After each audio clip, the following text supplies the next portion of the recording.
كيف نبدأ وكيف نبدأ بالسؤال؟ فنبدأ من الفاو.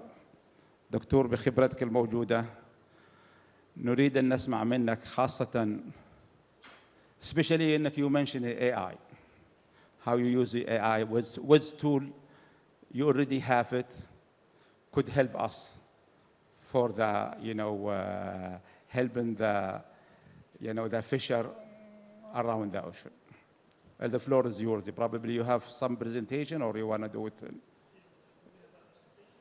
I leave it up to you, We need to benefit. If you have it ready, the presentation, but I hope it's going to be short, huh? Yeah, okay, you go ahead.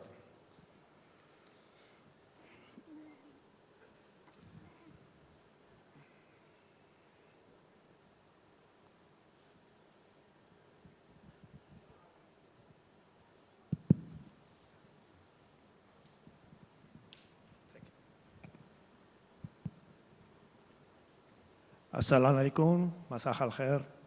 Thank you so much for this invitation to this interesting event. It's a pleasure to discuss with all these stakeholders, and we hope we can get a very good results at the end to put in practical. Thank you so much for the invitation. Okay, I am going to do a quick presentation to have some ideas about fisheries adaptation and governance in the Arab region, especially focusing climate resilience and blue economy transformation. A quick snapshot about fisheries and aquaculture in Arab region. Egypt is the most important country for fisheries and aquaculture, with more than 2 million of tons every year. But Morocco and Mauritania in capture fisheries are also very good, with also 700, 800 tons per year. Consumption of fish in the region is from 10 to 12 kilos per year per person. This is not very high. It's probably lower than the average. But we have some countries like Oman that are really in the top of fish consumption in the world, as you can see in the different graphics there. As my colleague Nisar talked before, there is a regional trade deficit of more than 630 million of US dollar annually. So that means it's a huge, interesting opportunity to increase the production of fisheries and aquaculture to cover that deficit, and the Arab region not import that amount of fish can be produced by the own countries. Fisheries support millions of livelihoods in the region. We saw also Morocco, Egypt, Mauritania, with more than 700,000 persons working in fisheries. And I would like to put a very key point for the woman. In some countries like Mauritania, more than 40% of the fish trading and fish processing is in the hands of the woman. So women also play a very important role in the sector. Which are the threats that we have? As you probably know, temperature. The temperature of the water is increasing due to the climate change. Also, that is producing acidity. That is also very bad for the biodiversity of corals and mangrove. Especially corals get stressed with this acidity. In the Red Sea, for example, we have very curious situation, because north of the Red Sea still keep without so much affected by the climate change, with a very good reefs and area. Even for the future could be very interesting area to keep the corals. But in the south, especially from 2015-2016, it was a bit badly hit that almost destroyed most of the coral reef there. Arabian Gulf is a very sensitive area with high and extreme climate conditions right now. So climate change probably is exacerbating this situation, and there are some indications some of the fish stock are reducing the population. And many countries, not many, but several of them in Arabian Gulf have reducing the capture.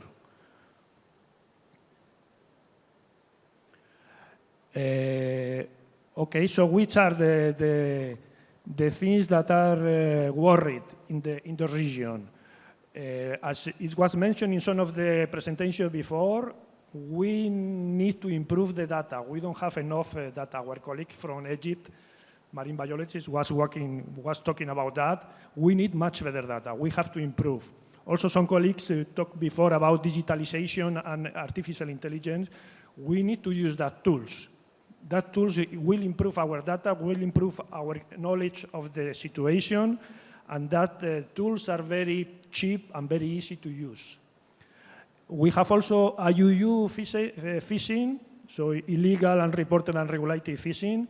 We have to control that. We have to improve the system of monitoring fisheries and aquaculture activities. Some of the habitats like mangroves and reefs probably are in risk for development of the coastal areas. And also was a very interesting discussion about the insurance and the investment. Of course, if we have some problems with the climate change and the biodiversity is going to change, we have to support the families. We have to support the communities. And we need a safety nets for them to adapt to the new situation.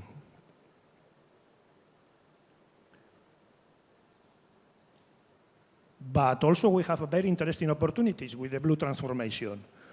Seafood is one of the lowest carbon protein that can be produced, much better than beef, chicken, or others.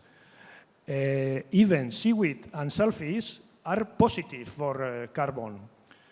So we have a very good experience in Saudi Arabia working with seaweed, and it's a very, very interesting opportunity with high value, and we are incentivizing the Saudi Arabia to try to develop that sector. We have several species in the region, in the Arabian Gulf and in Red Sea, Ulva gracilaria, that are really, really interesting species to develop that sector of algae production. Of course, as we talked before, digital tools is necessary to digitalization of the data with artificial intelligence.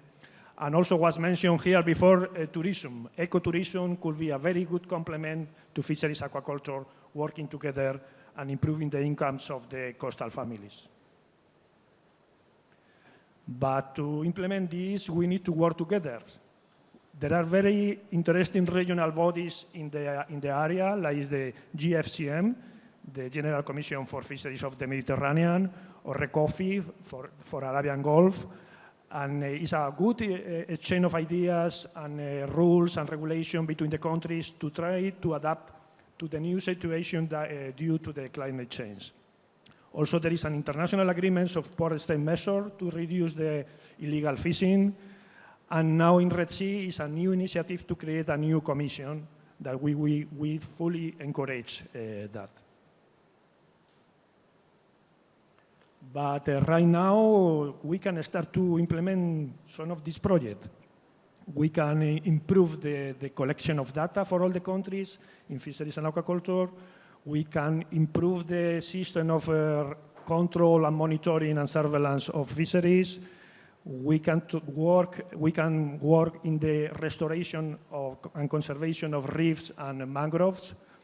And we can work with insurance and other investment institutions to create a safety net for the coastal families and coastal communities. So support people is a way to improve that situation and working with a fair social aspect. Thank you so much.